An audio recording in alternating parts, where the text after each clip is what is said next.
Hi, welcome back to the discussion podcast of Music Industry Legal of Music with Juan, Corey, and Kayla. Today we will be talking about DMCA, YouTube Content ID, Article 1317, PECs, and Dubstep Media. So first, DMCA. So this is basically the Digital Millennium Copyright Act. The overall goal was to address online copyright infringement in ways that balance both interests of copyright owners, online services providers, and internet users. DMCA allows website administrators to remove any infringement content without resorting to like going to court and going through all of that process by having what is called notice and takedown the notice and takedown process.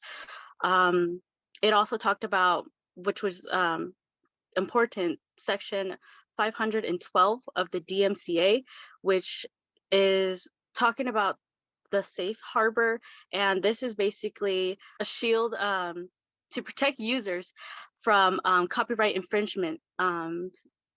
And Corey, I think you mentioned about section 1201, which, yeah, if you want to talk about that. Sure. Well, so Section 1201, when the DMCA was passed in 1998, what Section 1201, it's called the anti-circumvention provision. And what it basically does is it bars circumvention of access controls and technical protection measures. So what it was supposed to do was it was supposed to prevent copyright pirates from defeating things like digital rights management, DRM, which you may be familiar with from iTunes, or building devices that would allow others to do so. And the technology in 1998, basically that they kind of designed this for was DVDs. And obviously now, 20 plus years later, everything has a computer in it. So what kind of what it's done, because the DMCA hasn't been updated in such a long time, is it's really for like a physical medium. It's taken things like car repairs, automobile repairs, and everything. Since cars and other motorized vehicles have computers in them, it's basically made it illegal for companies to manufacture like aftermarket parts for these kind of things. So like it kind of it falls under the digital content and digital media back when it was created 20 some odd years ago, but now it's kind of outdated at this point. And one of the notes here is it's funny. It says the DMCA anti-circumvention provisions have done little to stop internet piracy. So even the intended purpose of it, with just a couple of years later, with the introduction of Napster and so many of these other P2P sites, you've got this measure in place to keep piracy from happening, but it was rampant at the beginning of the 21st century. So with YouTube Content ID, basically YouTube assigns a content ID to audio or video files that's used as a reference. And Horus Music, which is a music distributor, has a deal with YouTube that I guess makes them the content manager, or makes YouTube the content manager. I'm still not really clear on that point. Artists remain the owner of the content, but the wording is chosen by YouTube. So artists still own the content in that sense, but either Horus Music or YouTube is actually the content manager in this case. So what Content ID does, it creates a fingerprint from the file, so a digital fingerprint of sorts. And then YouTube creates an asset for the track that contains the audio file, which is known as a reference for their system. These fingerprints are kept in a database that's housed by YouTube. And then Content ID can scan the videos on YouTube against the fingerprints to see if there's a match. And they can recognize audio, video, they can recognize melodies. So anything that's copyrightable, Content ID should be able to find that, matching fingerprint, should be able to recognize that. So in the event of a copyright infringement, what Horus Music has 3 different options that they can go through with that. So the first option is to block the video entirely. So they can apply a policy. They can also apply a policy based on their viewer's location. So you can actually decide if there's certain territories that you want your content to be blocked in.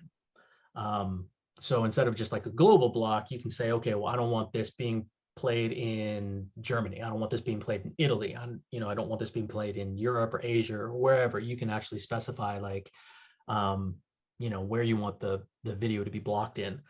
You also have the option of monetizing the video. So if you decide that, you want to actually get revenue from that, you can certainly do so.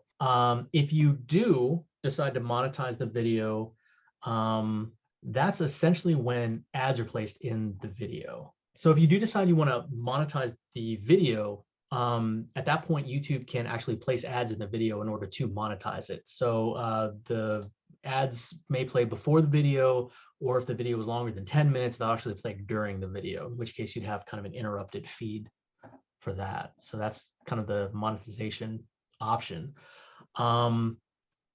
The third option, and this one is a little weird. This one, they can actually track, Horus Music can track viewer data to get detailed analytics, including the countries where the video is generating views.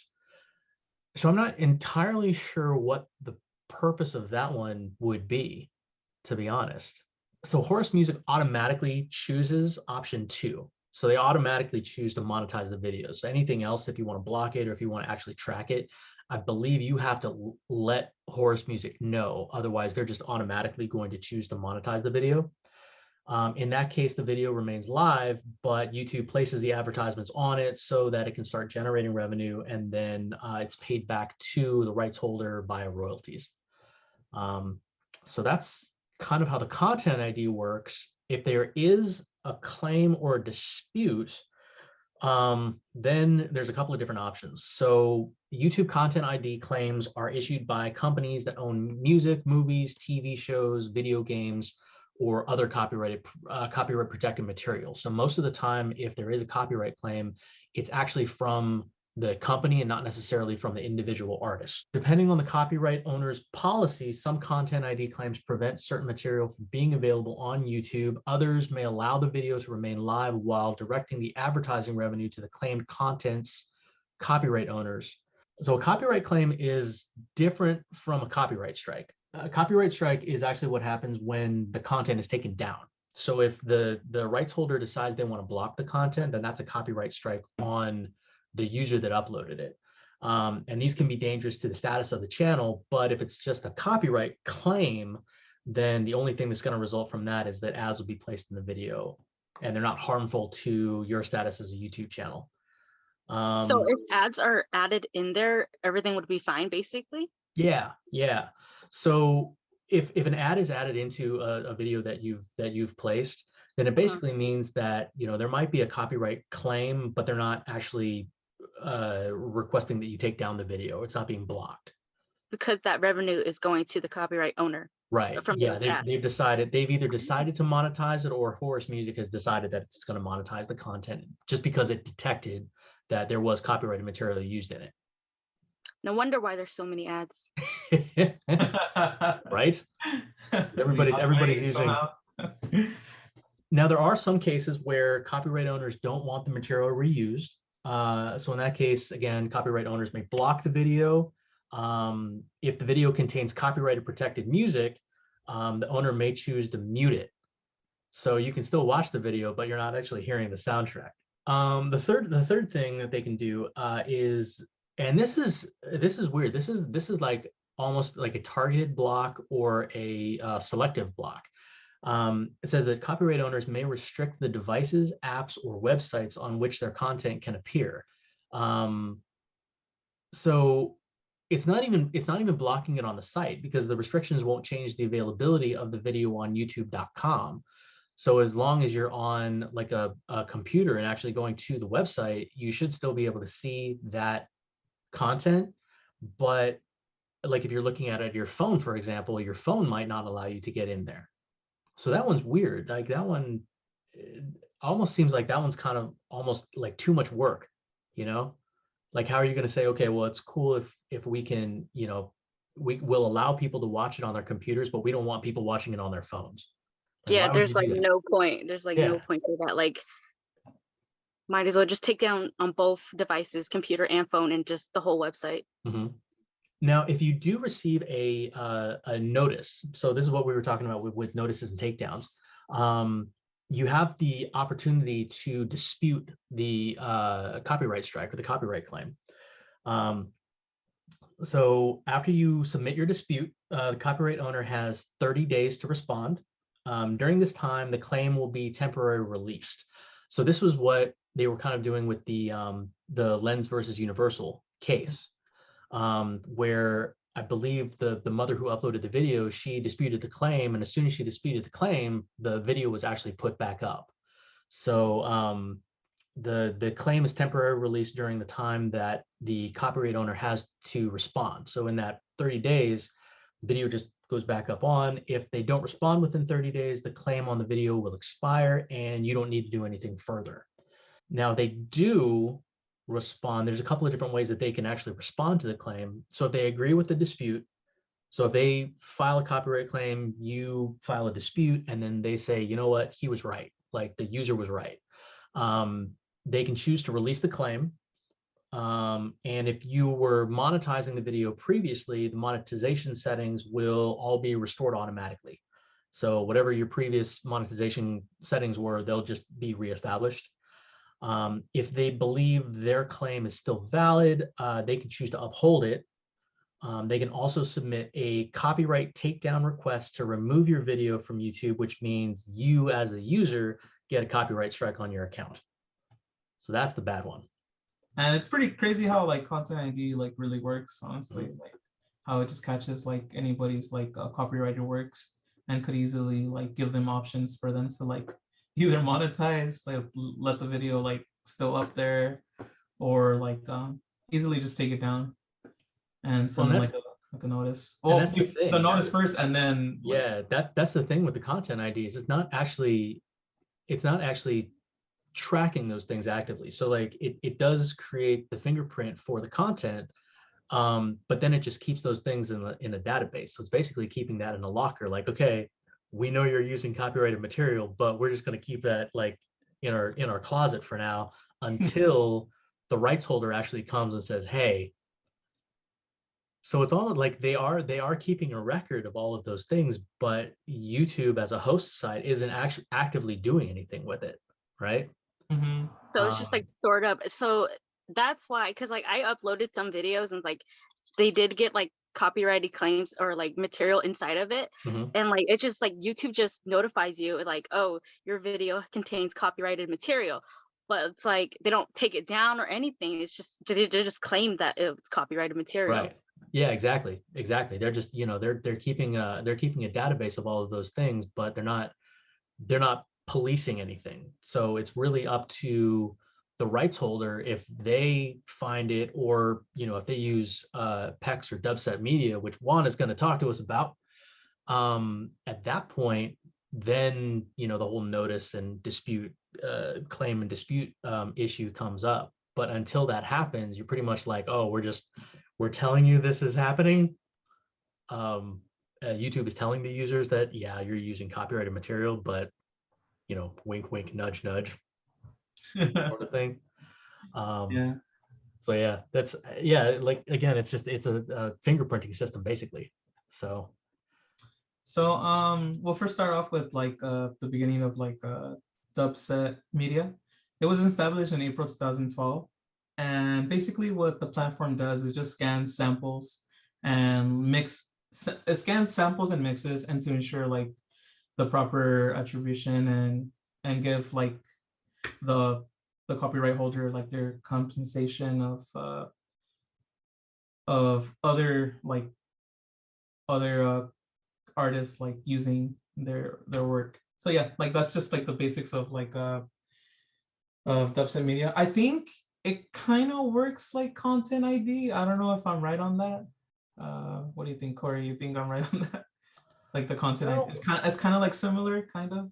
In a way, I think it is, because again, they've got a database of they've got a database of content. So Dubstep has licensed 45 million tracks from over 50,000 rights holders for the platform. So um, I think more so than just the content ID.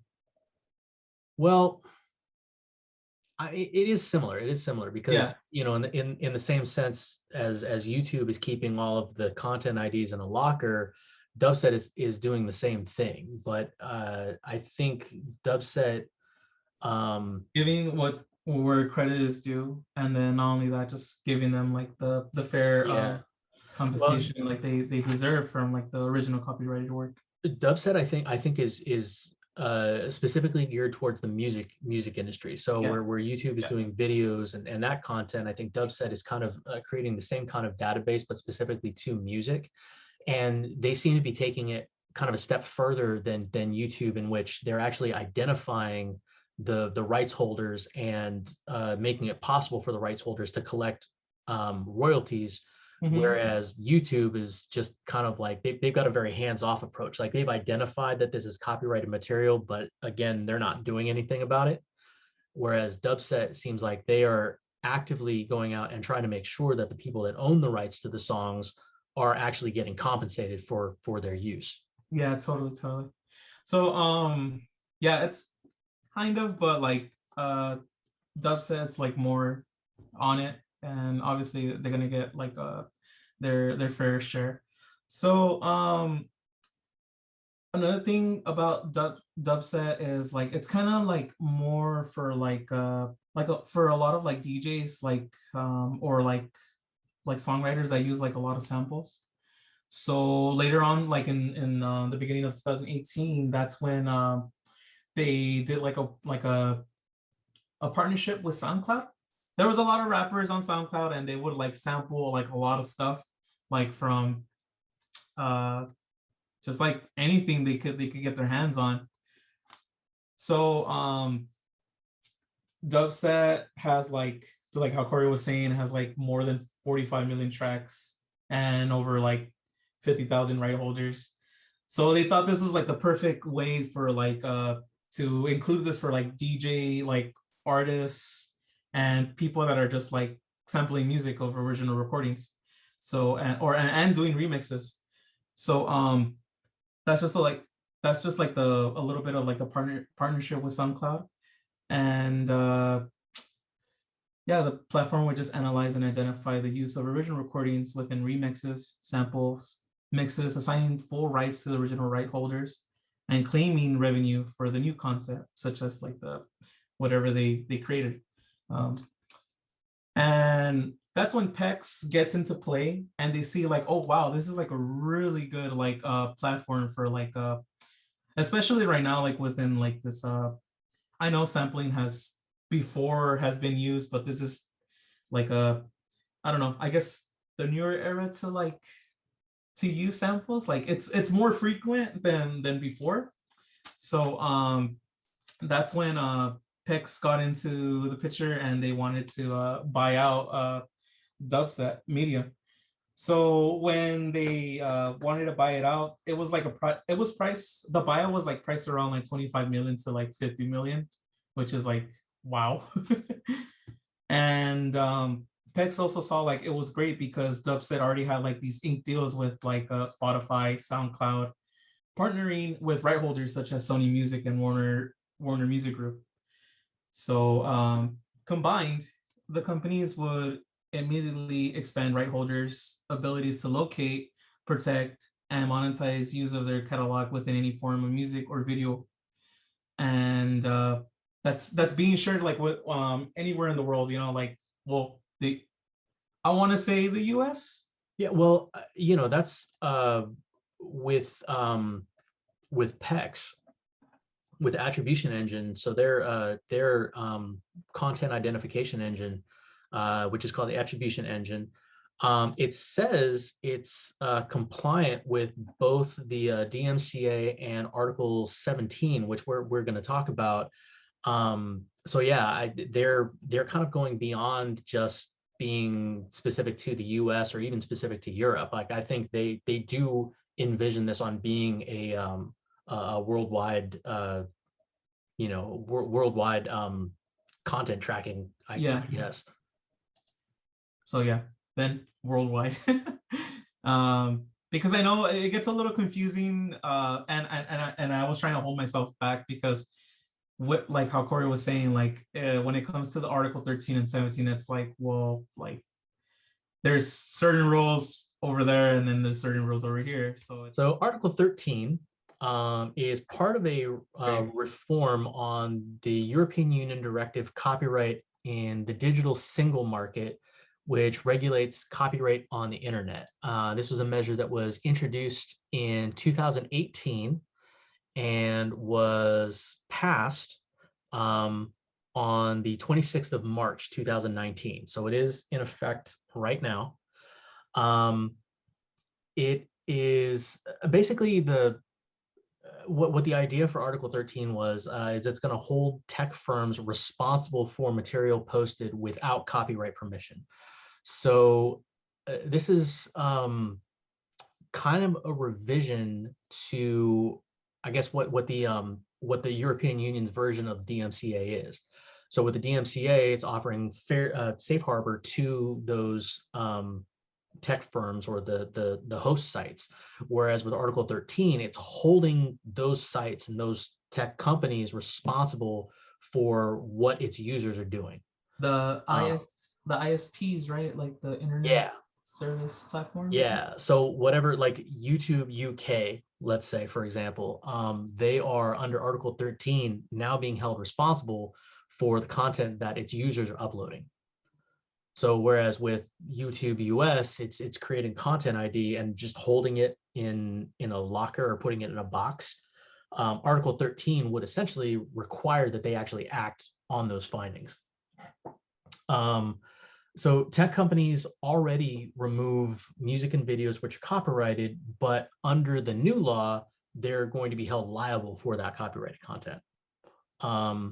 And we've already mentioned it on the discussion earlier, but a lot of people kind of labeled it as the meme ban. So they're saying that sharing memes and GIFs, which are moving pictures, or just that's actually still going to be allowed under the new law. So this was actually a revision, or they refer to it as a tweak to the law. But it was a tweak that was made in 2019 that made memes safe for purposes of quotation, criticism, review, caricature, parody, and pastiche. So it's similar to the fair use provision in the U.S. copyright law, where the copyrighted material may, under certain circumstances, be quoted verbatim for purposes such as criticism, news reporting, teaching, and research without the need for permission from or payment to the copyright holder. So this revision for memes for Article 13 is kind of similar to that fair use provision for U.S. copyright law. With 13, there's been people on both sides. There's been pretty major artists on both sides of Article 13. So artists like Wyclef Jean has been he's been opposed to Article 13, but Debbie Harry, who's the lead singer in Blondie, and Paul McCartney have been supportive of Article 13. So it seems like it's pretty divisive, even amongst the music community. And so the supporters of it are saying that the legislation will compensate artists fairly. People who oppose it argue that it's going to destroy user-generated content. And those same critics have said Article 13 will make it nearly impossible to upload even the tiniest part of a copyrighted work to Facebook, YouTube, or any other site. So yeah, it basically, again, the bottom line of what Article 13 does is it's basically holding companies like YouTube and host sites, basically holding them responsible for what the content creators are actually uploading to their site. Which was Article 13, like helping YouTube like get protected from like all like users uploading whatever they wanted. And Article 17, like you're saying, like that makes them liable for whatever user just uploads whatever they want, Mhm. right? Like that's going to be on YouTube, right? Like they're going to be under heat and liable Yeah. for. Yeah, so Article 13 is essentially requiring the online platforms to filter or remove entirely copyrighted material from their websites. So yeah, it's YouTube 13. Article 13 is essentially kind of removing I guess their equivalent of the safe harbor provision. So Article 13 is basically getting rid of that, saying, okay, the content, the host sites no longer have safe harbor when it comes to copyrighted material that's uploaded on your platform. Right? And for Article 17, it benefits like the bigger companies, such like within the music industry and the film industry, because it's going for like the big tech companies, like since they're going to be liable, not the users. Like for example, YouTube has millions of users just uploading whatever they want. Mhm. Within Article 17, and now because of that, like YouTube's going to be liable for their users like uploading copyrighted works. Well, Article 13 is the one that makes them liable. Article 17, what that does, and that was that's a 2020 revision or a amendment to Article 13, or to the not to the article, I'm sorry, but it's to the entire Copyright Act. So Article 17 was an amendment in 2020 that basically provides that online content sharing service providers need to obtain an authorization from right holders for the content uploaded on their website. So Article 13 is requiring that they filter or remove the copyrighted material. So it's holding them liable for the material that's uploaded. Article 17 is basically saying, okay, you as the content or as the host site are responsible for getting the authorization to put that stuff on there. So rather than putting the responsibility of getting permission on the users, what Article 17 does is it's putting the responsibility of getting permission on the host site. So now instead of me going out and saying, hey, I need to get permission from, Doja Cat to use her song on a video that I'm making or whatever, like I can upload it. Now it's YouTube's responsibility to get her permission to use that song. But would it also be safe if you yourself, the user, ask for permission as well as your as the, like, let's just say YouTube? Like, would it be just safe on the safe side just to ask for permission For a license, right? Like for Article 17? Because I would do it just in case, if if anything. Yeah.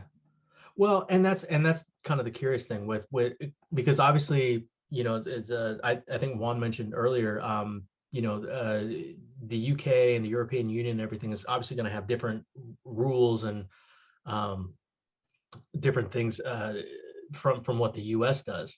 Mm-hmm. So with the US and with YouTube, for a specific example being YouTube, the rights holder actually has to file a claim with them in order to do a copyright claim, and then YouTube would send notice to the user that, hey, you've got this claim on you, then you can do the dispute and all of those steps. With Article 17, I don't know that notification ever gets to you as the user. Like, so really, it kind of, I think it shields you a little bit, because now you don't have to ask permission from the artist to use their stuff. You can just upload it, and then it becomes YouTube's problem, right? Right. Yeah.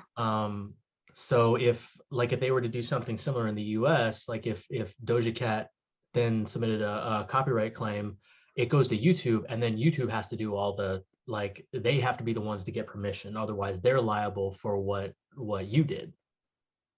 Dang, that's crazy. Yeah. So it's, I mean, it's definitely like it's definitely protective of the copyright holder, but it's also very restrictive on, not necessarily on the users, but on the actual companies, like the host sites. It's really restrictive on what they can allow to be published on their platform, right? I think at least that's the way I'm kind of understanding it. Thank you everybody for tuning in and watching discussion podcast number 2. We're hoping to do another one coming up here soon. We hope everybody enjoyed it. Yeah, and like Juan said, don't forget to right, smash that like, subscribe. smash the like, share, subscribe. All right, guys, we'll catch you all next time. Bye.